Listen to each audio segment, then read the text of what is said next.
Hi, everyone. Today is October 29th, 2025, and we have a special guest on the show, Imani Na Umoja from the African Party for the Independence of Guinea and Cape Verde and the All African People's Revolutionary Party.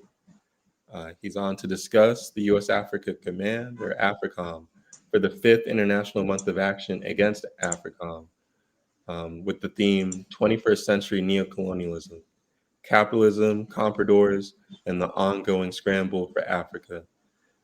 Comrade Imani is a Central Committee member of the All African People's Revolutionary Party, a member of the PAIGC National Secretariat, the Political Bureau of the PAIGC's Central Committee, Director of the PAIGC Amilcar Cabral Political Ideological Training School, Coordinator of the Jolo Gabuzino section of the PAIGC Autonomous Sector of Bissau, founding member of the Coordination Council of the West Africa People's Organization, or WAPO, and a member of the steering committee of the Black Alliance for Peace's U.S. Out of Africa Network. For 17 years, AFRICOM has served as the military enforcement arm of the U.S. neocolonial project. We understand that U.S. militarism does not operate in a vacuum, but is the guarantor of an economic order designated to perpetuate Africa's exploitation, guaranteeing full access to Africa's resources and creating a state of security dependency among neocolonial regimes. This year, the campaign highlighted the entire system of imperialism, from the deadly footprint of U.S. bases to the predatory International Monetary Fund and the African leaders who act as compradors for Western powers to the multinational corporations that plunder our resources, forcing our people into inhumane conditions for profit. The ongoing scramble for Africa is a war on the sovereignty and the very lives of African people on the continent and abroad. AFRICOM is on the front lines of that war. But before we begin our interview with Comrade Imani, we would like to pay tribute to a great Pan-Africanist and internationalist comrade from the U.S. Out of Africa Network Steering Committee member and founder of the Amilcar Cabral Ideological School movement, Abedun Arimo, who shockingly passed away in a car accident in Nigeria. Comrade Arimo was a Pan-Africanist and internationalist in the truest sense, and we echo the call by Nigerian Labour Congress for immediate, transparent, and thorough investigation. In honor of Comrade Abidun Arimo, let us commence this interview.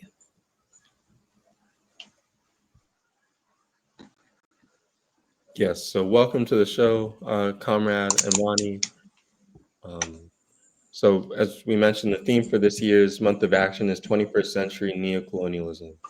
From your vantage point in Guinea Bissau, a nation with a deep history of revolutionary anti-colonial struggle led by the PAIGC, how do you see the mechanisms of neocolonialism operating today? And what is AFRICOM's specific function within that system? Well, before I respond directly to the first question, first I would like to respond to the tribute that you have given to our brother and our comrade Arimo. We know that brother and comrade very well, in our opinion. He's among the better revolutionaries of planet Earth in this 21st century, tireless with an undying love for our people. He refers to himself as a fidelis, but also as Cabralis. Just to give an example, we were together last year. This is the first time that we've been together. Even the day that he was hit by a car, we had some exchanges on social media. But the last time we were physically together was in Mpumalanga, South Africa, at a conference of Africa in solidarity with Cuba. And not only were we together day and night, but at the end of the program, you can see it on the different videos and photos. When the organizer of the conference called the different delegations to come to the stage, for example, when they would call Mozambique and they would call Frelimo, the members of the delegation of Frelimo would go to the stage, hug each other, take a picture together with some of the living heroes. Well, when they called the PIGC delegation, of course, we weren't on the stage because we were the PIGC delegation there. But Comrade Rimo also went up on the stage. He said he's also PIGC. He's Cabralis. And as you said earlier, he helped to found a school called a movement called the Amilcar Cabral. ideological school movement.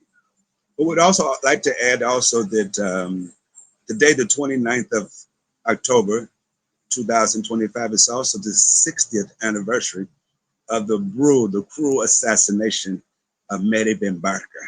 And for those who don't know Mehdi Ben Barka, he was a revolutionary that fought against French imperialism in Morocco, but then had to fight against the neo-colonial occupation of King Hassan II, who became the king of Morocco after the French physically withdrew. So from there, now he was what they called the moving salesman of the revolution, because he didn't have one single place. He had various places that were made his base, including revolutionary Algeria after the independence of Algeria, Tunisia, Egypt during the time of Gabriel Nasser, Ghana during the time of Assad's of Kwame Nkrumah, and all the time went back and forth to Cuba. He was the one who was the president of the Preparatory Commission for the first Tricontinental Conference in 1966 in January that brought together the two schools of revolutionary thought, those that are called the revolutionaries that arose from the first socialist revolution in Russia in 1917, and eventually the 15 federations of the URSS, the Soviet Union, the Union of Republics, Soviet Republics of the Social Republics of the Soviet Union. But he left the meeting in Cuba on a day like yesterday, the 28th, to go to Northern Africa. But he stopped over in Paris, France, where he had a post office box at the post office there to pick up his mail. But the imperialists, represented by the CIA, by Mossad of the Zionists who occupied Palestine, the French secret police, the Moroccan secret police, all connived together to make sure that they had police on 24-hour surveillance of his post office box, so that when he would arrive to get his mail, they can follow him to where he was going and to kidnap him. So they followed him to a restaurant, they kidnapped him to an abandoned apartment, they beat him and kept putting water up on their head. And according to the testimonies, who later end up saying what happened, they said every time he would raise up his head out of the water, they have his hand on the head, push him under water. He said, "That son of a king of Morocco." Anyway, they killed him. According to some versions, they cut up parts of his body and put it in a park in Paris. But they took his head to Morocco to show to the king of Morocco, as well as the minister of interior at that time. So we want to give our praise and there's a connection there, huh? Because Remo, who considers himself to be Fidelis, when he had a stroke last year, he got his first aid care in Nigeria, but then he went to Cuba, which it considers to be his homeland also. And that's also in Cuba, where they have a tribute, they have a statue in honor of Mehdi Ben Barka at the office of OSPAL, the organization in solidarity with the peoples of Africa, Asia, and Latin America. So we want to use this tribute to both Remo and Mehdi Ben Barka as energy to help fire us up to work even harder for our suffering people. Understanding that we must bring together parties, the revolutionary parties of the world, to have coordination on an international level. Now, to respond to your question about our vantage point here in Guinea Bissau, the homeland of Amilcar Cabral, how do we perceive the mechanisms of neocolonialism work? Well, we can start off with some of the mechanisms that Kwame Nkrumah pointed out in his book, which we highly recommend comrades to read, to get a good understanding of the mechanism of neocolonialism. There's a book he wrote called Neocolonialism, the Last Stage of Imperialism. He wrote it 60 years ago, 1965. And just as a footnote, when he published this book, the CIA got so mad that they had the puppet authorities in the United States to break off diplomatic relations with Ghana. Now, so if this book is so strong that it made them break off relations, we need to read it. And then they also brought about 500,000 copies to make sure it did not get into our hands. But I'll let you know that the PDF version is online, so you can check it out. You must check it out. There's a chapter in this book, chapter 18, called The Mechanism of Neocolonialism, where Nkrumah points out, among other things, that some of the mechanisms are things like the Peace Corps, where they send in these young volunteers to different countries who will try to learn the local languages and fit among the people to some extent, but at the same time passing out propaganda. even they're not willing agents. You know, you have some who are just enthusiastic youth. They see this opportunity to go places like Africa, Asia, Latin America. They get their plane tickets taken care of. They get their food, a place to stay, and they also get promises that when they leave the Peace Corps, that they can get incorporated into some types of jobs. So when they get Time magazines or Newsweek magazines, they pass it out. And of course, you know, Newsweek only promotes capitalism. You won't even see the word socialism unless very rarely if they're saying something bad about socialism. They also, another mechanism Krumah pointed out is movies. 97% of the movies that are seen in the world are made right there in Hollywood, inside the US. And that's controlled by the CIA as well as Mossad, the Secret Service agents of the Zionists that occupied Palestine. They also use different types of religions. You know, we're not against religions, Muslims, Christians, animists, etc. But they have some different religious movements that they control.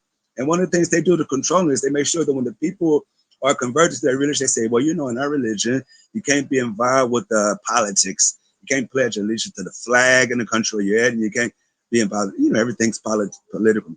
So if you can't be involved in politics, then already they neutralize you. The other thing they do is they try to penetrate the parties, especially the parties in power, to try to get the most rightist, or can I say the most confused segment of the party, those who are less revolutionary or counter-revolutionaries, to try to bring them to party power inside of these parties. And of course, they use a lot of, in addition to they use a lot of news services. Krumah pointed out that in 1962 in Cyprus, there was a meeting coordinated by the U.S. Embassy there among representatives of France, England, and in short, the Western imperialist countries who had been weakened after the Second Imperialist War. And the objective was to coordinate their propaganda to make sure they were saying the same thing. Now, this one directly affects us in Guinea Bissau, because even people who we know who are revolutionary, who are honest revolutionaries, unfortunately, they're used to waking up in the morning looking for news, because, you know, in order to think, you have to have information. So, of course, when they wake up in the morning, they want information. And a lot of people, when they wake up in the morning to get information, they get it from the BBC, from England. It's imperialist controlled. It's a news service of the state, but the capitalists in that state who control it, as well as Voice of America, which is another organ of U.S. imperialism to give out misinformation.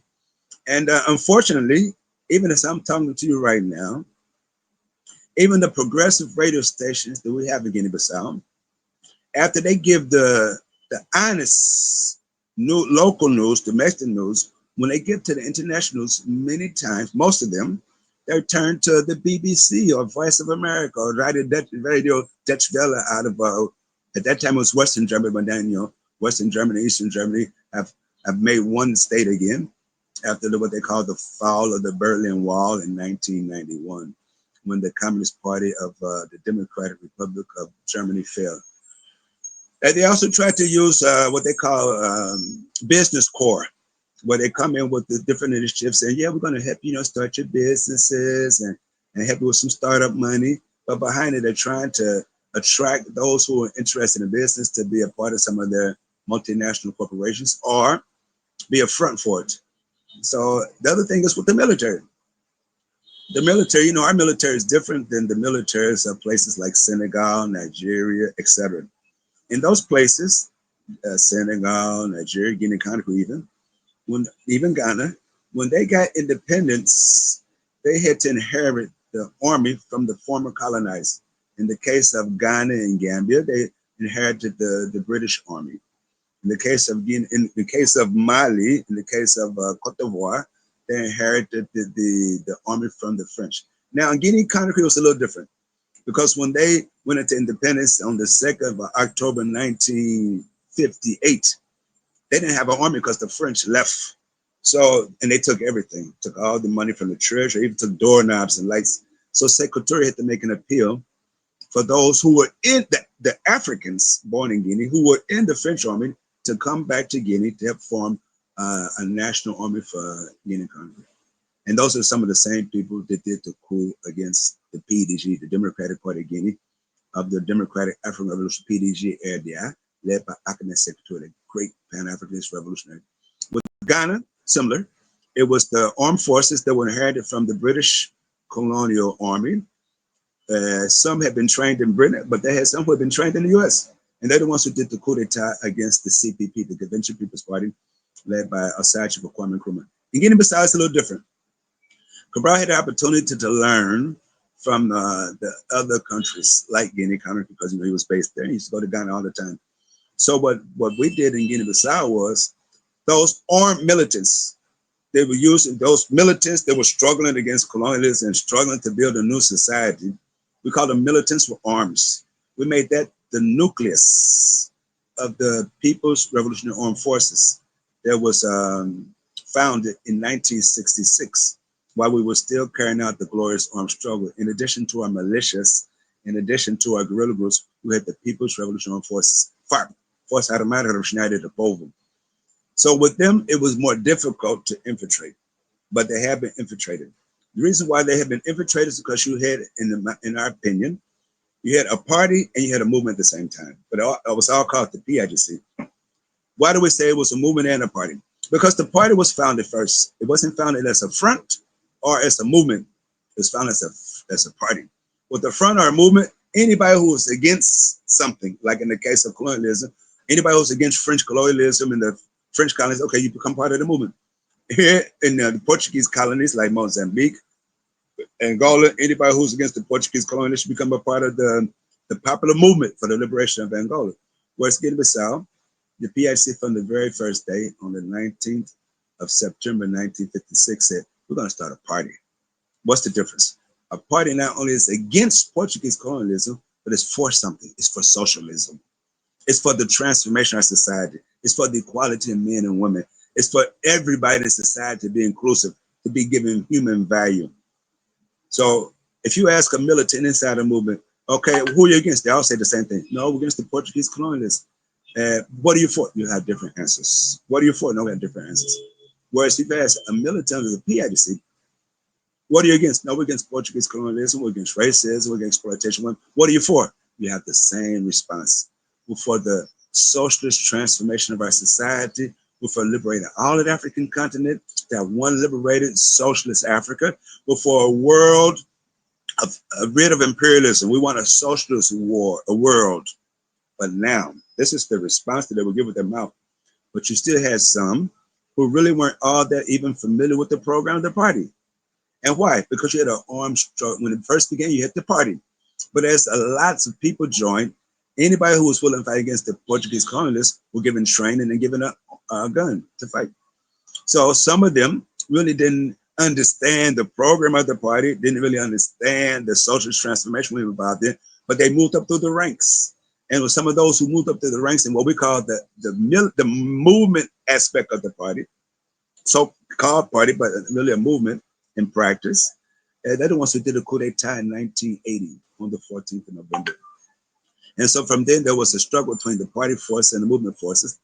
To some extent, it still goes on right now, but in our analysis, it's the party that dominates the movement, because you still have some that come in because we have multi-party electoral politics. So you want to get everybody in the party that says they want to be a part of the party. So when it's time to go to elections, you don't have to do that much campaign because you already got the overwhelming majority with you. So those are some of the people that have been used. They've been used by the imperialists, particularly out of the US, and when it comes to doing training of the army. You don't hear about it on the news here. Huh? Even the most conscious revolutionary won't know, but they will quietly send some delegations of the armed forces to be trained by AFRICOM. We don't have an AFRICOM base here. If you ask most people in Southwest Africa, they can't even tell you.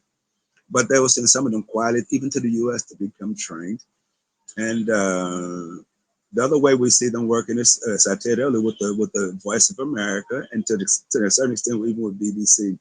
Another way they work is through our money. After independence, during the armed struggle, we didn't use money, we just traded. Everybody stopped using the Portuguese school, the Portuguese money. But after independence, we created our own sovereign money. We call it the Guinean peso.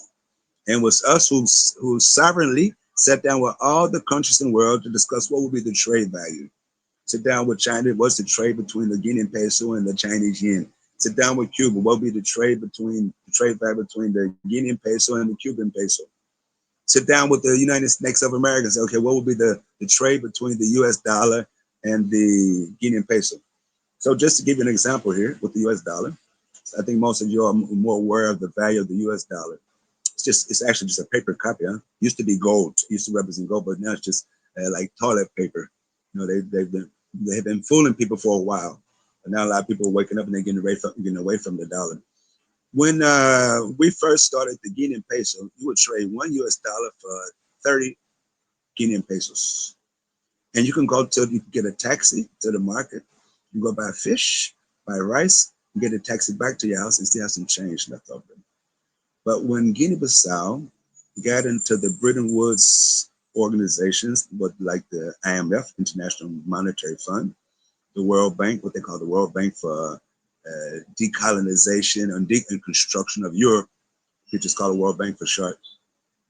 This was led by the person who did the coup in 1980. He started this process late 84, 85, but it really became consolidated with contracts, agreements in 1986. A few years after this, just to give you, I want to spend a whole lot of time just to give you a couple of landmarks. By 1988, 3 years later, that same US dollar, which used to get you 30 pesos, now can get you 1,000 pesos, which means that the peso become very weak. Worse than that, by 10 years after that, by 1996, 97, that same US dollar that used to give you 30 pesos later gave you 1,000 pesos. In between, sometimes you get one value in the morning, another value in the daytime, another value in the afternoon, another value in the evening. By 1996, 97, that same US dollar would get you 40,000 pesos. So if you want to go change $100, you have to go with a bag to carry it back with you. But now, what is the buying power of that 40,000 pesos that equals $1 US? Remember I told you earlier with 30 pesos or even with 1,000 pesos, you can still get a taxi to the market, buy some fish, buy some rice, get a taxi back to your house, and have some change left over. But by the time it came 1,000 pesos, you didn't have no change left over. By the time it was equal to 40,000 pesos, which if you didn't know better, you think you got a lot of money. You know, if you had left Guinea Bissau for years, you came back with $100, you change over to 4 million pesos. Oh, wow, you know, I'm rich now. But when you go to the market with that same $1 US, which is 40,000 pesos, you pay 5,000 pesos to get a taxi. You get to the market, you pay 35,000 pesos just for a kilo of rice. So you don't have no money to buy fish. You have to walk back to your house. You don't have money to pay for a taxi. So apparently you got more notes. You think you got more money, but you got less buying power. And so now with exports, you have to go now and change the Guinean peso to dollar or euro to go buy things abroad, which unfortunately we have to buy a lot of things abroad, like tractors, etc. All electronic products, just about computers, telephones, etc. You buy them outside the country. You have to take that weakened Guinea peso to change it to the US dollar again. Now we went into the French CFA. The French CFA, SFA, used to mean the franc for the African French colonies. But after quote unquote sham independence, they changed the C instead of saying colonial to community. So now it's the franc of the French African community, but it's the same thing. When you change to the CFA, which happened to us in 1997, a significant proportion of your foreign currencies have to be kept in the French treasury. And you make a number of agreements with the French government that when you have minerals to exploit, that they will have the first choice to decide if they want to exploit it or not, even petroleum. If they say we don't want it, then they'll point the finger who you should do it with. So you have a lot of limitations with this currency. But now French CFA used to be tied to the French franc, the money of France, but now that's not the currency in France anymore. The euro is the currency in France. And the US dollar, the US has, with their economic policy, has a lot of influence on the central treasuries of Europe. So make a long story short, the main ways we see the mechanism of neocolonialism working in Africa is not just economic. It's with our minerals, it's also financial, it's also with the influence of our militaries. And to give you an example of our neighboring country, Guinea Conakry, because you know we're really the same Guinea Bissau, Guinea Conakry, and that's where we had our main national secretariat during the international secretary during the time of glorious armed struggle, when the party secretary was in power, the PDG had with the two coups that happened there, the coup that happened right after the secretary physically disappeared in 1984. A few days after his burial, a coup d'etat happened. It was the French that orchestrated that coup d'etat.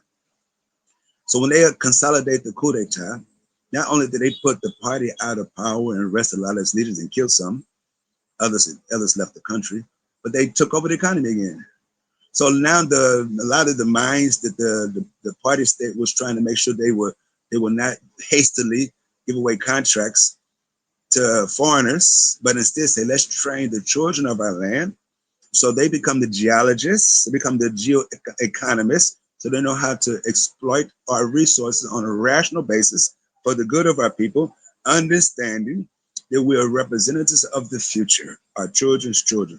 So we don't want to devastate all of the natural resources, and then by the time our children's children are born, they'll see the resource in the hand of foreigners, and they'll have to curse us and say that our grandparents were betrayers. They betrayed our future. So that's what the policy used to be: organize to develop the children of the land who would exploit the resources logically. But after the coup in 1984, that the French orchestrated, they started taking over the mines, the French and the U.S. So they took over the diamond mines. They took, and even later on, Israel took over the bauxite mines, which Guinea has the largest reserves of bauxite in the world. So that was the first coup. The second coup, no, I'm sorry, the most recent coup, because there were 3 other coups after that. The most recent coup d'etat that happened in 2022 on the 5th of September. Before it, the person who was president was controversial, but one thing you have to say, he did not give those mining concessions to the U.S., to Israel, and to the French. He didn't do that. But after the coup, if you look at who has those concessions right now, it's them. It's the U.S. And China used to have the concessions during the time of the former president. But now it's the U.S., even though China has some still, some, but not what they used to have. But it's, the main ones are controlled by the U.S., France. So they have control of the military there as well, which has a big impact on us. So there's just a few examples of how the mechanisms work here. And it's similar in other places.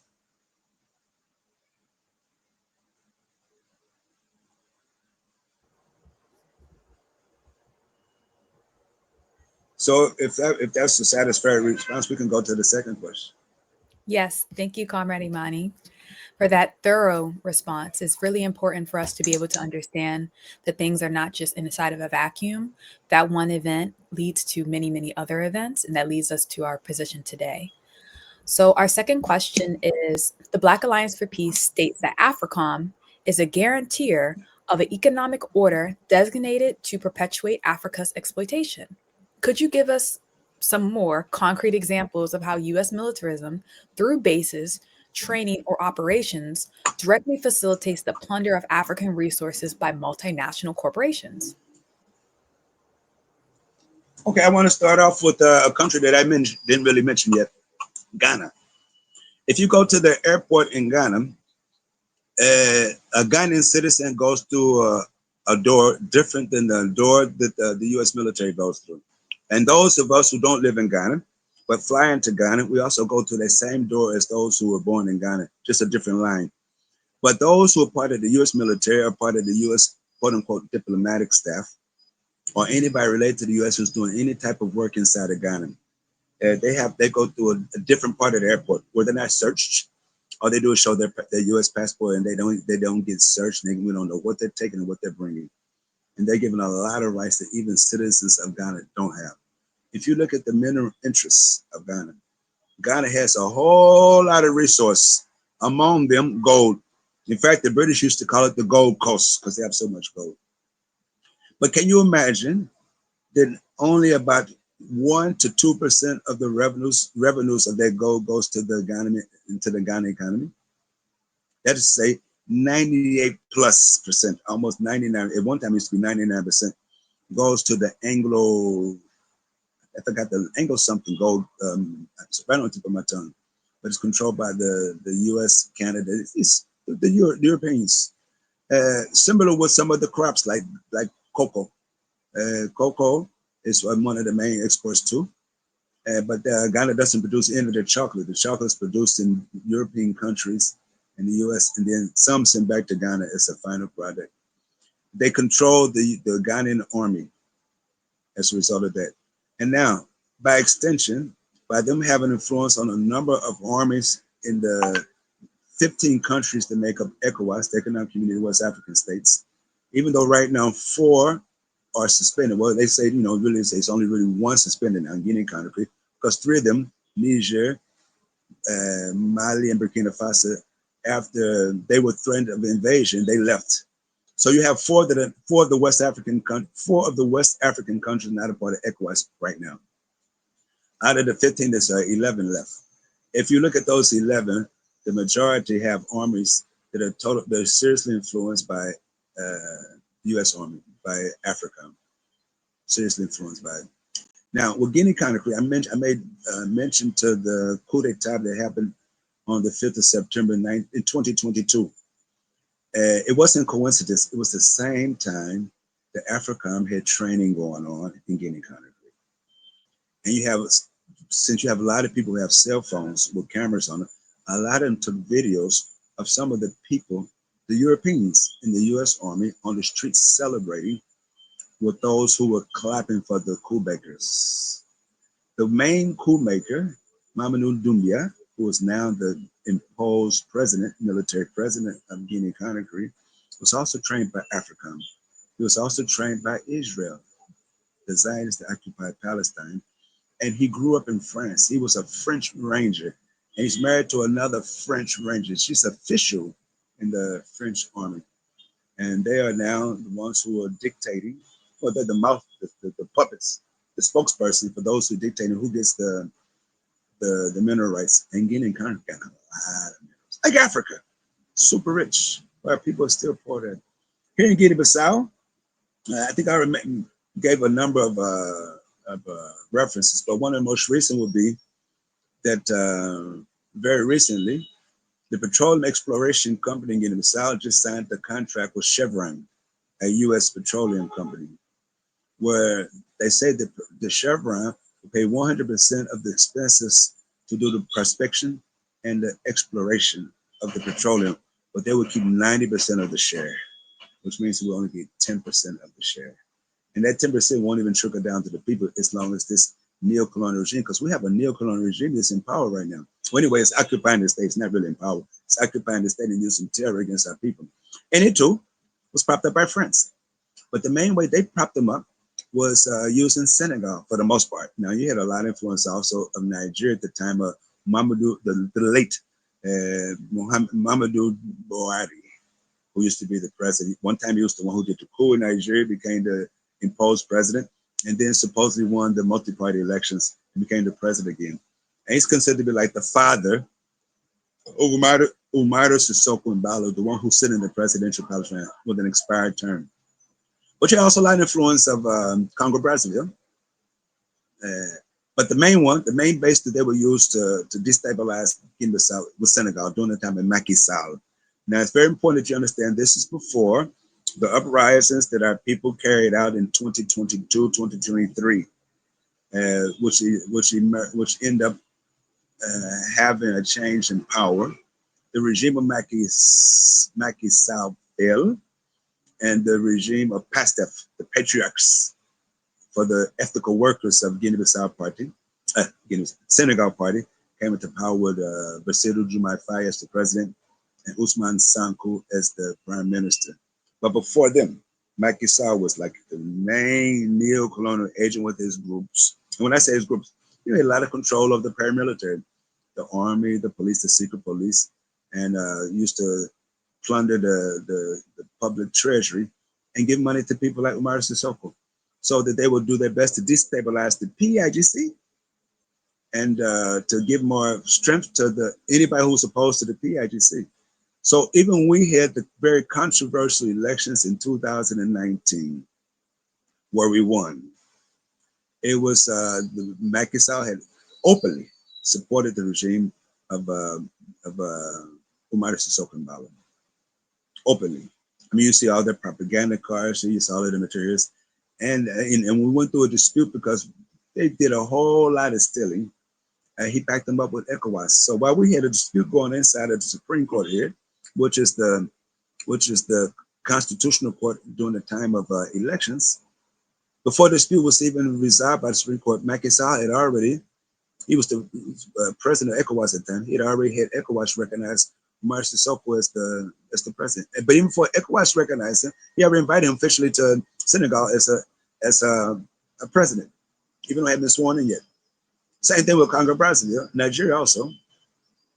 Then when we had elections again in 2023, yeah, before Jumai Faye became president, before him and Usman Sanko became the prime minister,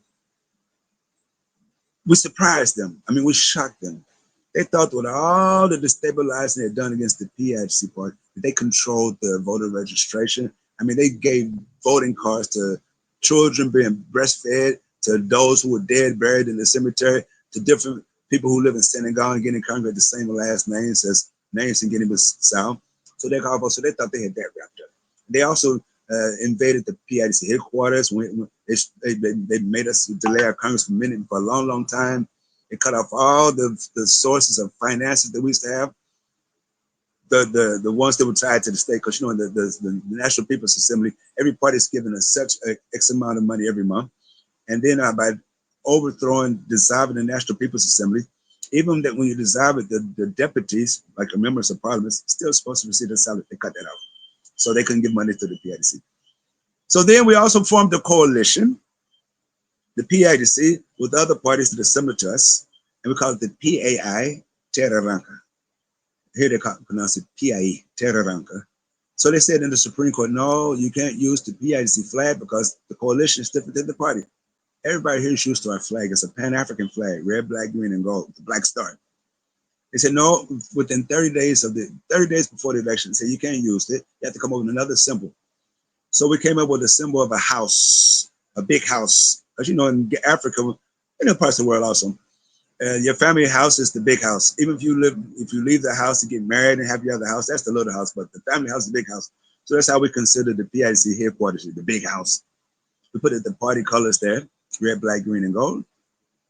But now, how do you get the people in the villages and even in the urban neighborhoods to understand that when you go into the voting booth, you're going to see a ballot with about 13 different parties, different symbols, and some that are similar to the PIDC to try to confuse us? How do we point out to them now it's not the flag, it's the house? You have to have campaign equipment. They stopped that from coming in. Even though we didn't have much money, we had very little money, but we managed to get some campaign equipment printed outside the country. We have a little bit inside the country too, but most of it outside the country.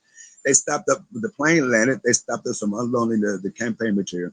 So they said, there's no way the PIDC will win. The imposed neocolonial president even said that out of 102 seats, the PIDC will be lucky to get 15. But if they get 19, it would be a miracle. He said, I even go so far to say, if they get 25, I'll resign. Well, with all the cheating they did, we still got the overwhelming majority. But in Guinea Bissau, the way the votes are counted, each table at the voting assemblies has representatives from the different parties. But the people can stand within a certain distance to observe.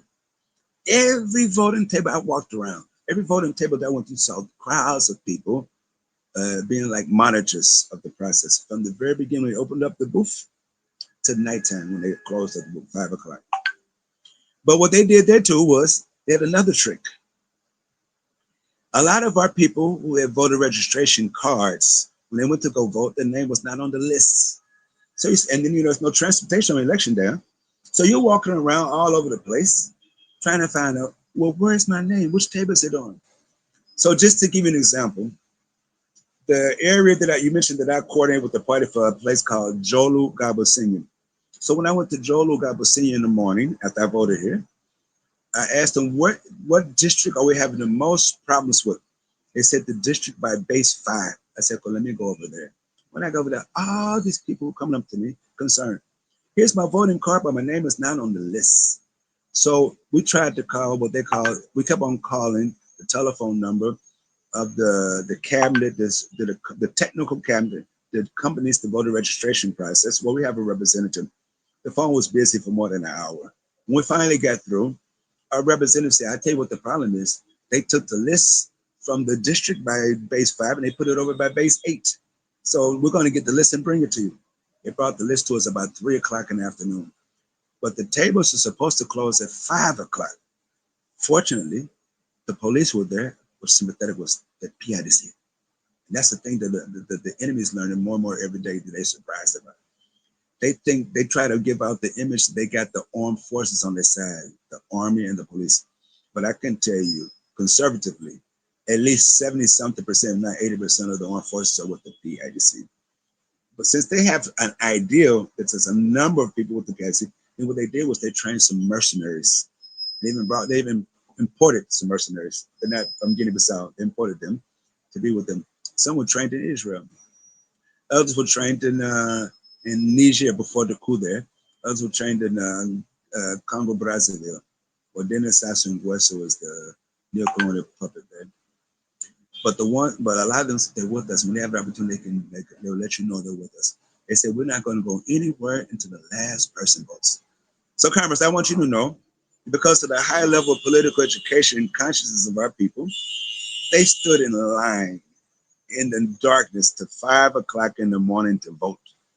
You would think they were getting money or something like that to show you how conscious they were. And so we won the overwhelming majority. But even still, the neocolonials didn't stop.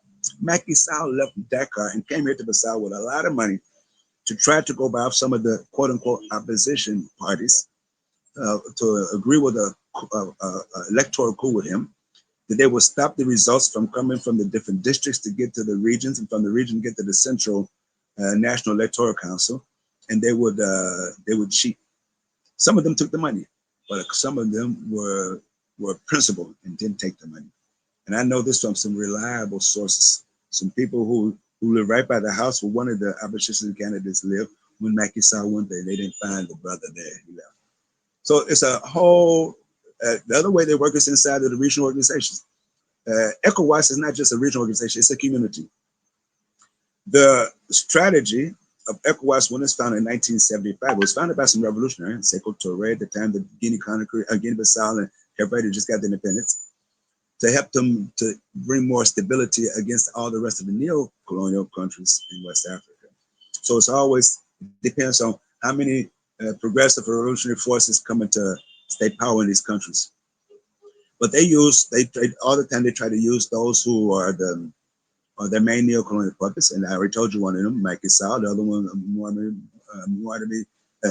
Mamadou Buhari, the late Buhari died of Nigeria.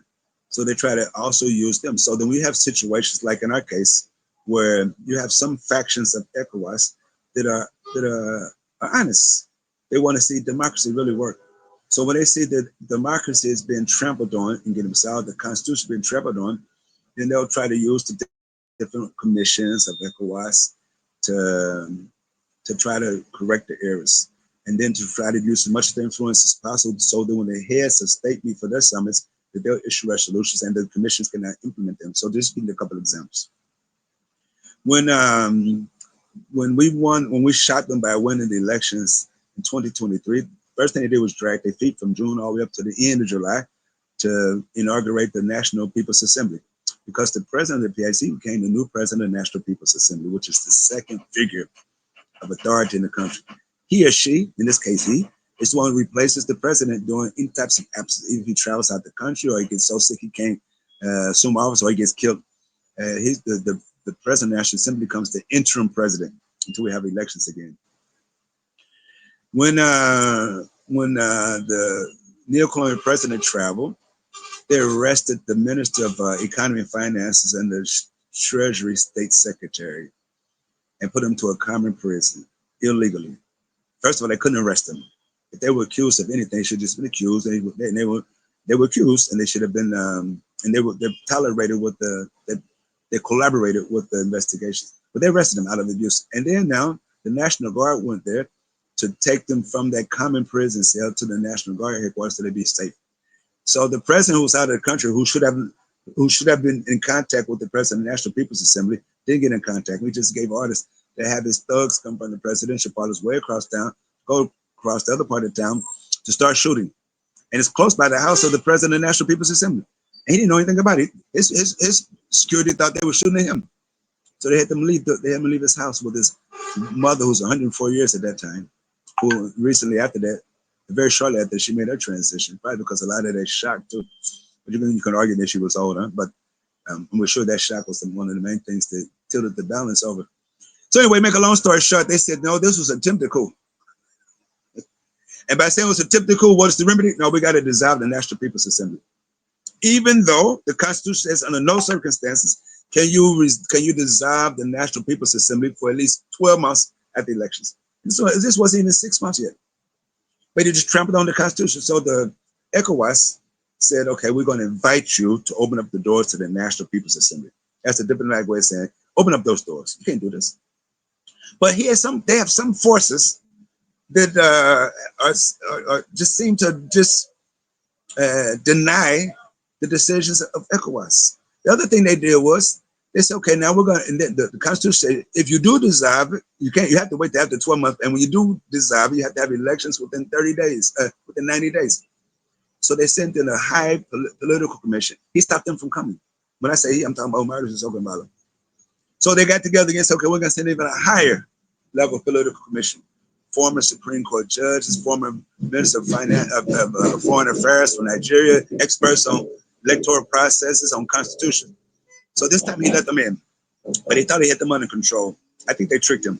They went to the palace, they took pictures with him. He said, yeah, you can go meet with the people who've substituted the National People's Assembly. I think I forgot to tell you that after they illegally, unconstitutionally dissolved the National People's Assembly, they sent some other armed forces inside the National People's Assembly after midnight to change the locks on the doors, and impose by decree,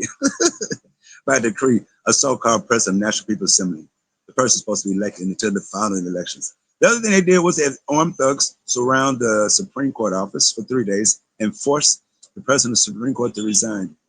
So ECOWAS is divided on this. You have those decisions come out, you got to do this, but they don't have enough strength to implement it.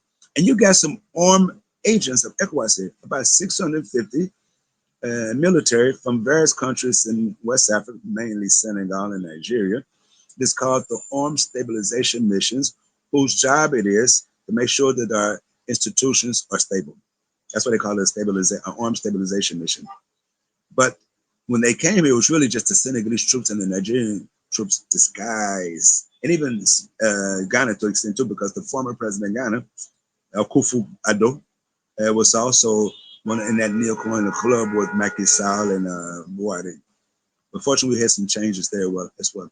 Anyway, so when that political mission, high political commission came, and Sikoko was telling him who to see and not to see, he thought everything's under control, so he traveled.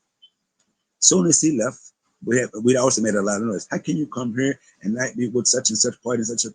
They said, well, we'll meet with you to pass. He said, no, we're not going to meet with you unless you meet with this party also, and meet with the civil society organizations. So that's okay. We'll meet with them. We'll meet with you too. When they met and meet with the legitimate leadership of the elected leadership of the National People's Assembly, when they met with us, they issued a roadmap that called for an immediate change of government to have a government of consensus, not a unity government, a government of consensus. They said all the different parties that want a percentage of the vote will have a percentage in the government, and they would decide who that would be. And they also said you must have presidential elections within 90 days, general elections, presidential and legislative elections. You know what happened? Even though Martin Sissoko was out of the country, he sent back strong messages threatening them. If you don't leave this country, either by land or say, I'm going to come back and I'm going to chase you away. So they left. But they publicized that that's what happened. So those decisions weren't implemented. So now when the ECOWAS heads of state met again in June, they said, okay, now we see that you have been dragging your feet on having the election. You've passed all the different deadlines. And did you propose unilaterally to do it in November? Okay, we'll give and take and like it on the 23rd of November. But it must be free, fair, and inclusive. Now, what's the next step?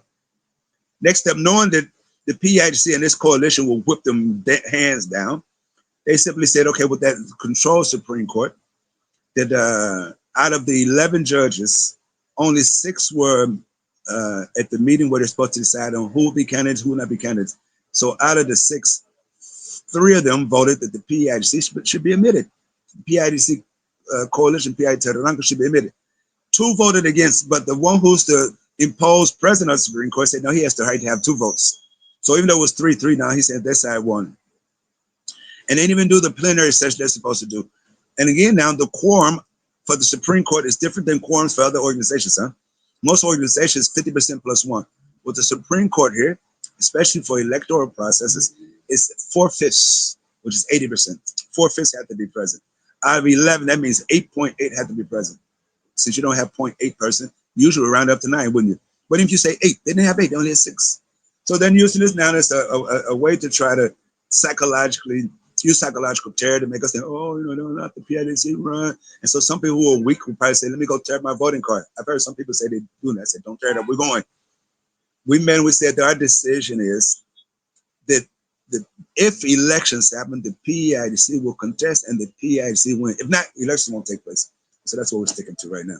But now I'm saying that I gave these short stories to say, this is another way the U.S. imperialism, coupled with, we call it collective imperialism, actually, huh? U.S., French, British imperialism, how they work together with Zionists, because they're desperate. Because what they underestimate is our people. They don't know our people.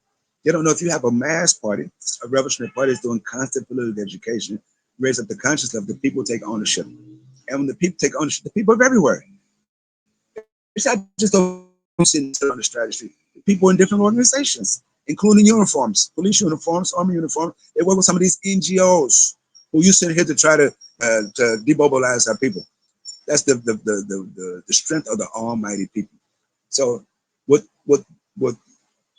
the AFRICOM, it's just a matter of also doing that, just raising the conscious level of our people, but they have to be organized.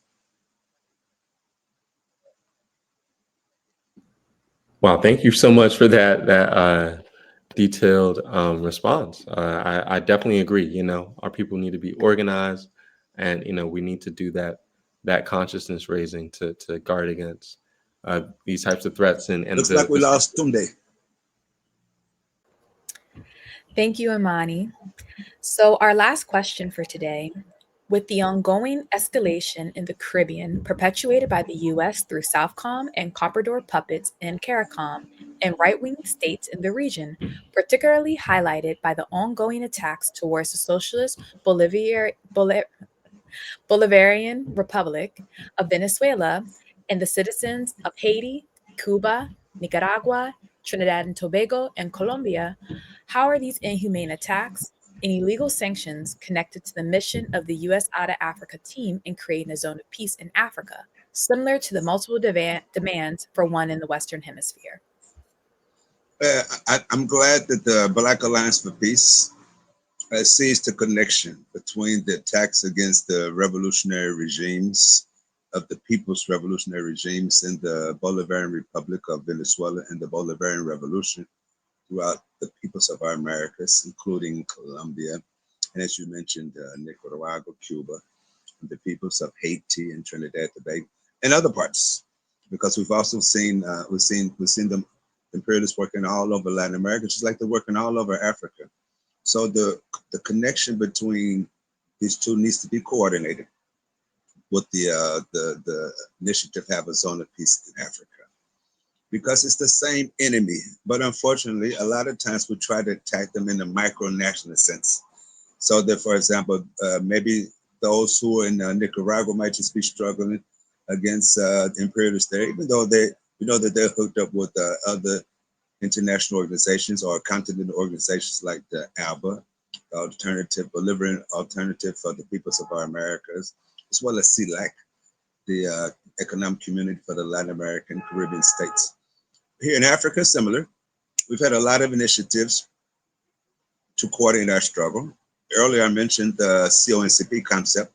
It was organized among the Portuguese colonies. And I also mentioned the initiative the Kwame Nkrumah, Secretariat Cabral, and others took to make sure that we had all African peoples conferences. We had the independent states of Africa having their coordination. And then we had the attempts to organize a nucleus of an all-African People's Revolutionary Party with an all-African People's Revolutionary Army and a high command.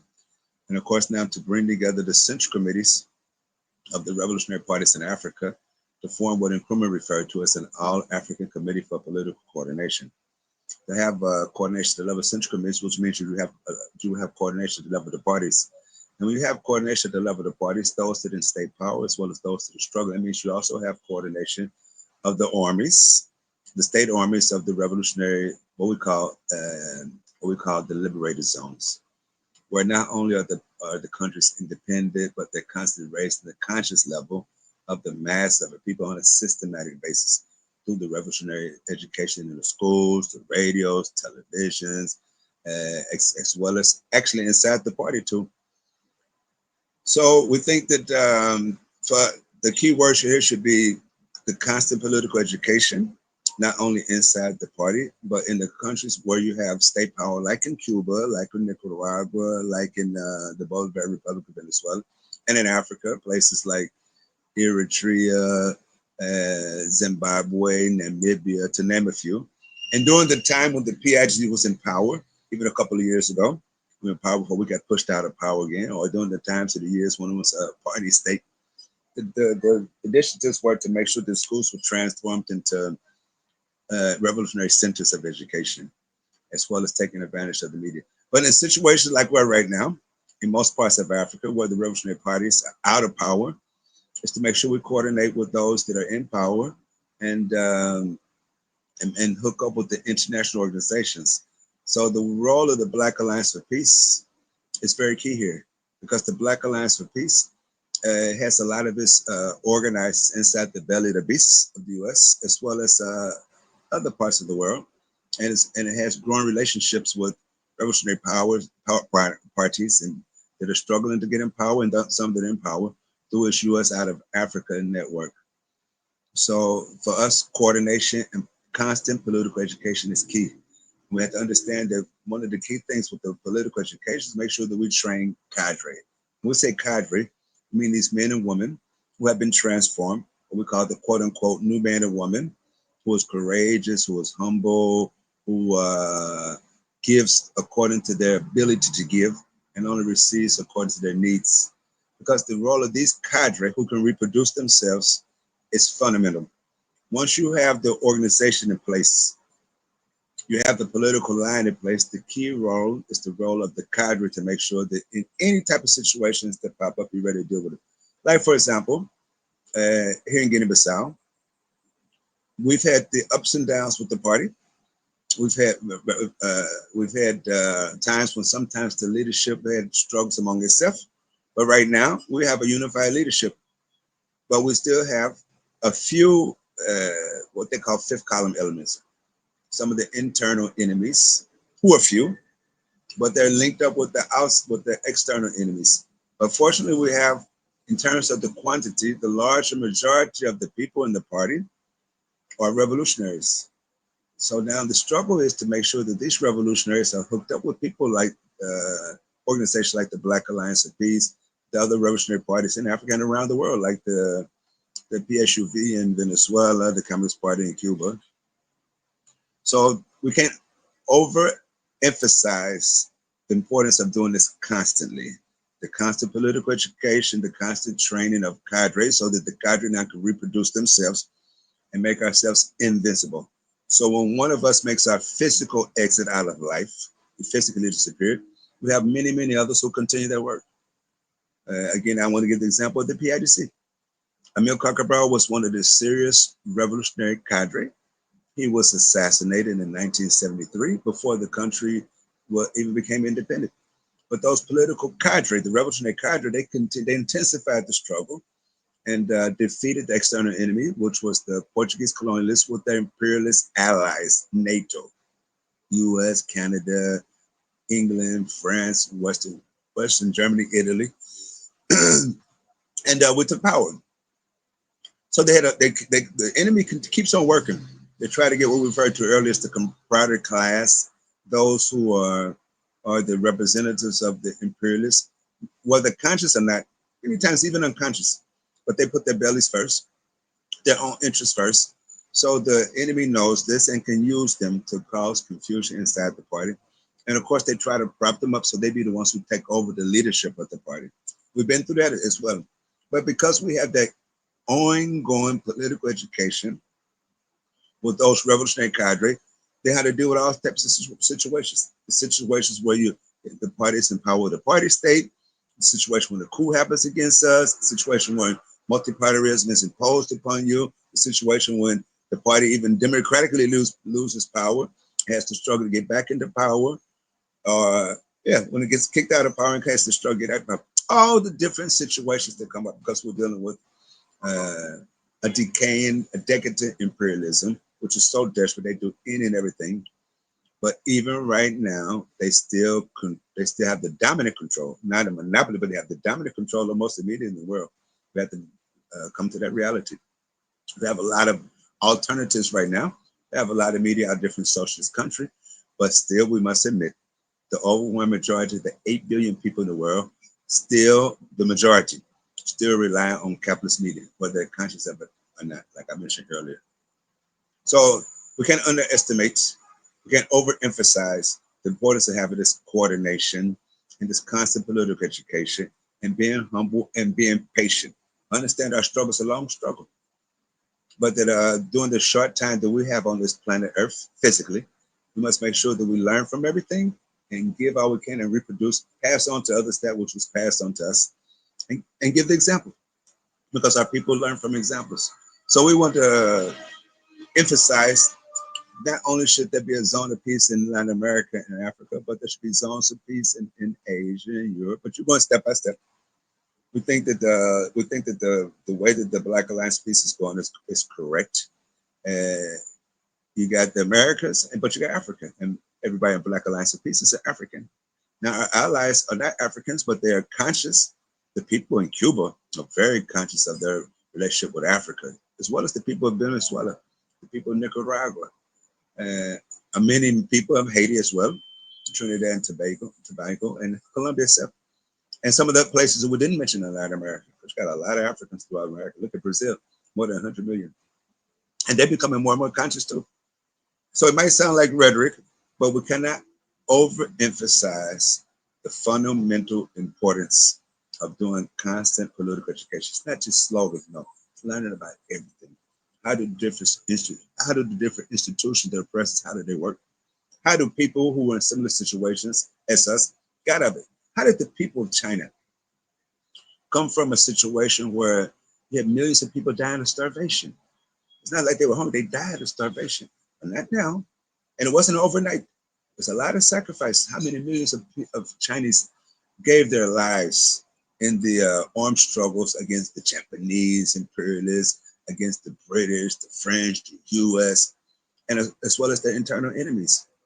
And then had the sacrifice they made once they took state power to make sure that they put the best in the vanguard of the party state and created schools everywhere and created not only political cadre through the ideological training schools, but as well as training the technological and technical cadre that can provide the health care that we need, that can provide the engineers we need to create better technology, to have better construction.